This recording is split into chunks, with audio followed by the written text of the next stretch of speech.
Hello friends, നമസ്കാരം. ഒരു കുടുംബത്തിലെ 2 ആൺമക്കൾ. ഇളയവൻ വസ്തുവിന്റെ പകുതി കൈക്കലാക്കുന്നു.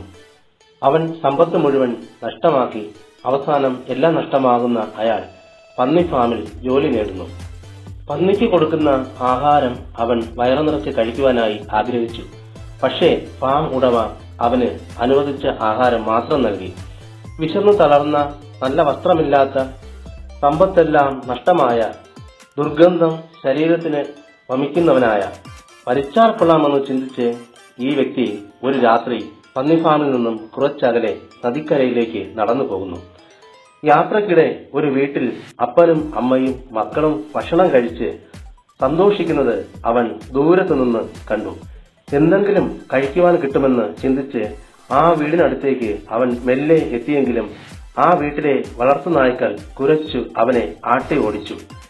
രാത്രിയിലെ മങ്ങിയ നിലാവിന്റെ വെളിച്ചത്തിൽ അവൻ ശരിയായ വഴി അറിയാതെ ജീവരക്ഷയ്ക്കായി ഓടി.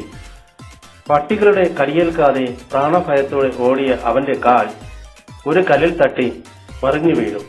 പന്നിഫാമിലെ ജോലിയുടെ ക്ഷീണം, വിശപ്പിന്റെ നൊമ്പരം, മനസ്സും ശരീരവും തളർന്ന അവൻ എണീറ്റ് നടക്കാൻ കഴിയാതെ ആ കുറ്റിക്കാട്ടിൽ കിടന്ന് ആകാശത്തിലെ നക്ഷത്രങ്ങളെ നോക്കി രാത്രിയുടെ നിശബ്ദതയിൽ ഏറെ നേരം അവന്റെ ജീവിതത്തിന്റെ പഴയ കാലത്തെക്കുറിച്ച് ചിന്തിക്കുകയാണ്. ഒരു തുള്ളി വെള്ളം കുടിക്കാൻ കിട്ടിയിരുന്നെങ്കിൽ അയാൾ മോഹിച്ചുപോയി.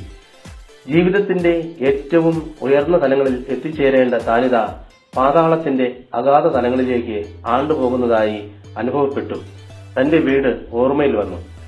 സ്നേഹനിധിയായ അമ്മ, ചാട്ടേക്കാരനാണെങ്കിലും മനസ്സു നിറയെ വാത്സല്യവുമായി എന്നും താങ്ങായി തണലായി തന്നെ ചേർത്തണച്ച പിതാവ്, ഇണങ്ങിയും പിണങ്ങിയും പിന്നെ തളർന്നുറങ്ങിയും തന്നോടൊപ്പം എന്നും കൂട്ടുകാരനായി ഉണ്ടായിരുന്ന ചേട്ടൻ, ബന്ധുക്കൾ, സൗഹൃദങ്ങൾ.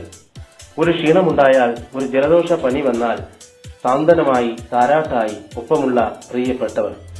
ജീവിതത്തിൽ താൻ ഒന്നും നേടിയില്ല, എന്തോ നേടിയെന്ന അഹംഭാവത്തിൽ സ്വത്തിന്റെ പകുതി വാങ്ങി ഇന്ന് എല്ലാം നഷ്ടമായ ഒരവസ്ഥയിലായിരിക്കുന്നു. ഇന്ന് സ്വത്തില്ല, സ്വന്തമൊന്നും പറയുവാൻ ആരുമില്ല. പണവും പദവിയുമൊക്കെ ഉള്ളപ്പോൾ സുഹൃത്തുക്കൾ നമ്മെ അറിയും. എല്ലാം നഷ്ടമാകുന്ന ജീവിത സാഹചര്യത്തിൽ യഥാർത്ഥ സുഹൃത്തുക്കൾ ആരെന്ന് നാം തിരിച്ചറിയും. വിശന്നു തളർന്ന, ദുർഗന്ധം നിറഞ്ഞ, നല്ല വസ്ത്രമില്ലാത്ത, കൃത്യമായി കുളിക്കാത്ത, പ്രാകൃത ശരീരവും എല്ലാ പ്രതീക്ഷകളും നഷ്ടമായ മനസ്സുമായി പന്നി ഫാമിന്റെ കുറച്ചകലെ കുറ്റിക്കാട്ടിൽ രാത്രി വളരെ വൈകി ഉറങ്ങുവാൻ അവൻ കിടന്നു. എല്ലാം തകർന്ന അവന് ആ രാത്രി ഉറക്കം വന്നില്ല. നിരാശയും വേദനകളും മാത്രം സമ്മാനിച്ച, കൂട്ടുകാർ വിട്ടുപോയ, പട്ടുമെത്തയില്ലാത്ത, കട്ടിലില്ലാത്ത പൊട്ടത്തറയിൽ ഇട്ടാപോലെ അവൻ ഉറങ്ങുവാൻ കിടക്കുകയാണ്. ആ രാത്രി എല്ലാം നഷ്ടമായി ശൂന്യമായ ജീവിതത്തിന്റെ ഒരു ഏകാന്ത രാത്രിയുടെ യാമത്തിൽ അവൻ തന്റെ വീടിനെക്കുറിച്ച് ഒന്നുകൂടെ ചിന്തിക്കുകയാണ്. വീട്ടിലേക്ക് മടങ്ങിപ്പോകുന്നതിനെ കുറിച്ച് ചിന്തിക്കുകയാണ്. എന്റെ വീട്ടിൽ എത്രയോ സന്തോഷം നിറഞ്ഞ അവസ്ഥ. ഞാനിവിടെ എല്ലാം തകർന്ന് എല്ലും തോലുമായി, വല്ലാത്ത കോലമായി, എത്രയോ കാലമായി, പുല്ലുവിലയില്ലാത്തവനായി, പല്ലുകൊഴിഞ്ഞവനായി ജീവിതം തള്ളി നീക്കുന്നു. അവൻ ഉറച്ച ഒരു തീരുമാനമെടുത്തു. ഞാൻ മടങ്ങിപ്പോകും. അതെ, എന്റെ അപ്പന്റെ അടുക്കൽ ഞാൻ പോകും. എന്റെ വീട്ടിൽ എന്നെ സ്വീകരിച്ചില്ല എങ്കിലും ഒരു ജോലിക്കാരനായെങ്കിലും ഞാൻ അവിടെ താമസിക്കും. എത്രയോ ജോലിക്കാർ എന്റെ അപ്പന്റെ പറമ്പിൽ പണിയെടുക്കുന്നു. അവരിൽ ഒരാളായി ഞാനും അവിടെ അവരോടൊപ്പം ജോലി ചെയ്യും.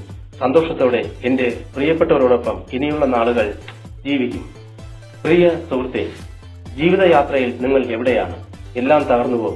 ജീവിതം നഷ്ടമായി എന്ന് തോന്നുന്നുവോ? ഒരു മടങ്ങിവരവ് ആവശ്യമായിരിക്കുന്നു. നിനക്ക് നഷ്ടമായത് എവിടെയാണ്? അവിടെ അത് തിരഞ്ഞ് കണ്ടെത്തുക. നിന്റെ വീട്ടിൽ സ്നേഹവും സാന്ത്വനവും നഷ്ടമായോ? ജോലിസ്ഥലത്തോ? എവിടെ നഷ്ടങ്ങൾ വന്നുവോ അവിടെ നിന്നും അവിടെ കണ്ടെത്തുവാനായി തുടങ്ങുക. അവിടെ നഷ്ടമായതിനെ തിരയുക. നിങ്ങൾക്ക് പുതിയൊരു ജീവിതം നൽകുവാൻ ദൈവത്തിന് കഴിയും.